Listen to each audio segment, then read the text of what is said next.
A lot changes in the game when you hit 45 in ZenlessZoneZero, even though there's functionally only one change that you need to know when it comes to the game. Let me break it down for you. So if you aren't already familiar, the different things that you can use to spend your energy on in the game include things like basic materials that are your Dailies, your EXP, your agent promotions, which most people need if you want to get your characters to a high enough level and unlock their core skills. And then of course we have the routine cleanup, aka your disk drive farming. Now you might be asking yourself, Connor, what changed at 45 that made this so significant? Well, first and foremost, we unlocked level 50, and with it, between 5 to 10 clears worth of farming, I've noticed that I'm guaranteed or very likely to get at least 2 gold discs. Keep in mind that this actually changes a lot about how you should see farming and how you prioritize farming in ZenlessZoneZero. Now, depending on what level you are in the game, people have argued that it's not worth it to farm at something like level 30 when you are farming W drives, specifically because all you get are these purple pieces. But as you move to 40, you now have the ability to get at least 1 gold, and now, as I've discovered today, at level 50 you're guaranteed to have 2. If we talk about farming for things that aren't gear, disk drive, echoes, etc., you could see that the change in resource that we get, or the amount of resources that we get,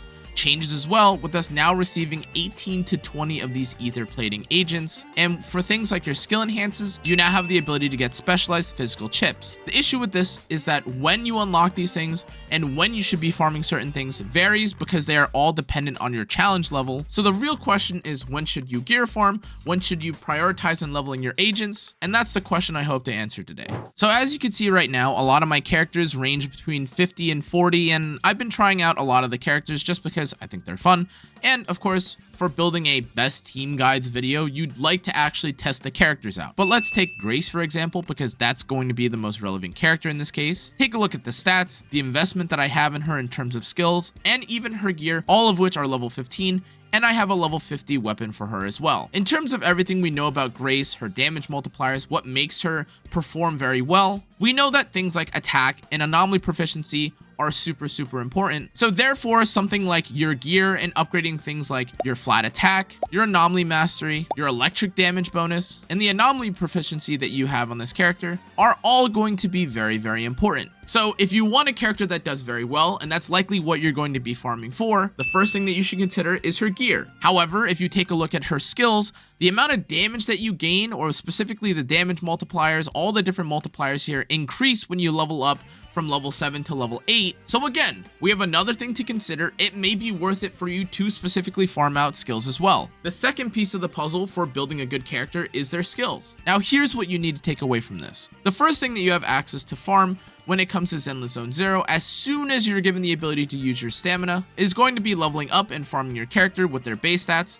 So therefore, farming out your certification seals and unlocking your first core skill enhancement are going to be absolutely priority when it comes to farming. As you go throughout ZenlessZoneZero, depending on how long you play, you'll only have certain things unlocked on certain days because of how far you've gotten into the story. Now, before you hit something like level 40, it is highly advised that all you do is farm out the levels, the weapon EXP, promote your weapon, promote the level of your character, simply because when you unlock the ability to farm gear, all you're given is the ability to farm 2 purples, which is not going to give you anything. It's not even good value for rerolling at the time. However, after you've gotten your characters to level 40 and you're waiting until Internet level 40 to level your characters to 50, that little area between 35 to 40 where you are able to start farming out gold discs, it could be worthwhile for you to farm out a decent set of gear for 2 of your main DPS so that you do enough damage. Now, the reason why I even suggest disk drive farming at level 35 as opposed to just waiting until 45 is because things like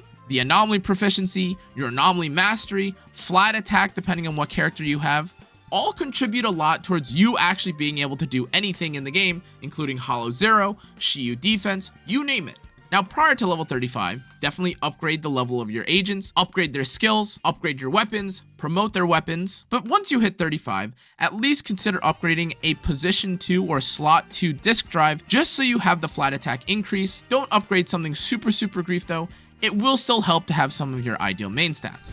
Now, once you hit 40, you can consider doing the following. You now have the ability to use gold disk drives to guarantee a gold piece of gear. And although things like the 6th, 5th, and 4th slot pieces of gear are quite difficult to justify crafting for because there's so many different main stats that you can get, if you're trying to just complete a set like Swing Jazz for instance, and all you need is 2 pieces of gear, you can just forcibly craft a swing jazz piece of gear on your first or second partition, or even your third slot here, simply because there is a guaranteed force craft for the slot that does cost double the hi-fi discs. However, this is worth doing if you have a 2-piece that you want to complete, like swing jazz on one of your characters, or you need a 1, 2, or 3 slot piece of gear to complete your 4-piece. Now, another reason why you might consider crafting at level 40 specifically is because you now have access to the tuning calibrator. Now, personally for me, I do want some of my gear to be transferable between certain characters, so what I highly suggest is that if you do plan on using a crit-based character, consider using a crit rate or crit damage main stat on the 4th partition, and specify that you want to make a woodpecker electro piece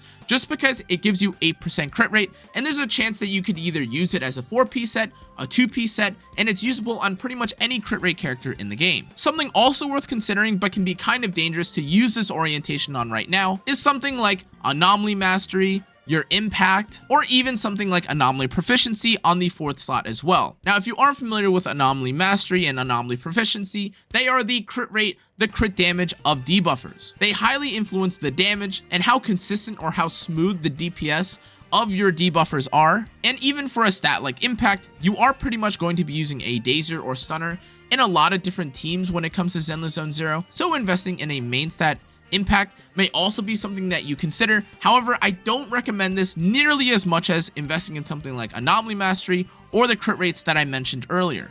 But now let's talk specifically what you might want to start doing at 45. To be clear, something that you might have noticed as well once you unlock level 40 is that you may now want to level up all your characters to 50 because now you have access to more base stats from your weapons, additional skill enhances now that your agents are level 50, and the ability to upgrade another core skill enhancement. But where does that leave you at 45? What should you be farming? Well, the truth is that by the time that you hit 40, unless if you're pre-farming, you're likely going to have to spend a bit more time upgrading your characters before you can actually commit to re-rolling or changing a lot of your gear, specifically when you're level 40. But between levels 40 and 50, the amount of resources that you get increases because you're now fighting higher level enemies. And if you're only prioritizing trying to upgrade 2 of your main DPS to 50 and leaving the rest of your supports at 40, you might actually find yourself not having to farm specifically to upgrade your agents as long as you're being conservative and a bit smart about your farming. So once you hit 45, you may actually want to spend a lot more time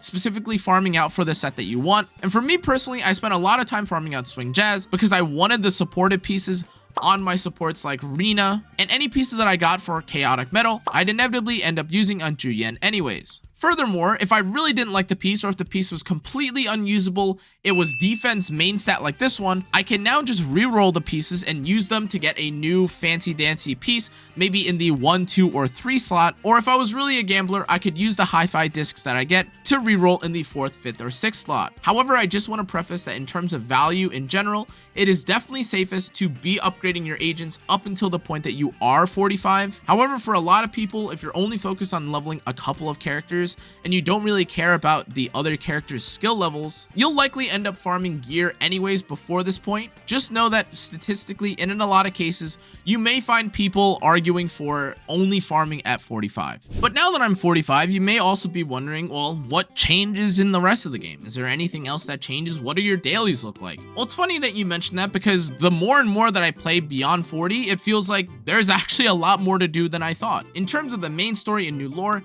yes, there is not that much to do. However, every day that you log on or every new Internet level that you receive, there are more commissions, and a lot of these feel more creative and more interesting than before. Another YouTube content creator, Gacha Gamer, mentioned the fact that he received a quest named Hero's Journey that was absolutely spectacular and was very enjoyable for those of you that enjoy old-timey RPGs, and I personally didn't want to spoil getting to that point, but now that the cat is out of the bag, it is an absolutely spectacular, wonderful quest that I highly encourage all you guys to spend time doing. It is actually very reminiscent of an experience you'd have playing an old-timey Legend of Zelda game, with things like farming out for legendary gear, stat points that you can allocate and beat certain enemies with, and guess what? The best part about all this? It's done through the TV system extremely well. So yes, my dailies do appear the same. However, However, there are a lot of trust quests that I have to do because I still have to complete this primer activity. And this of course does immerse me because every time that I walk around the town doing my dailies or looking for additional quests, I do have the ability to talk to Grace,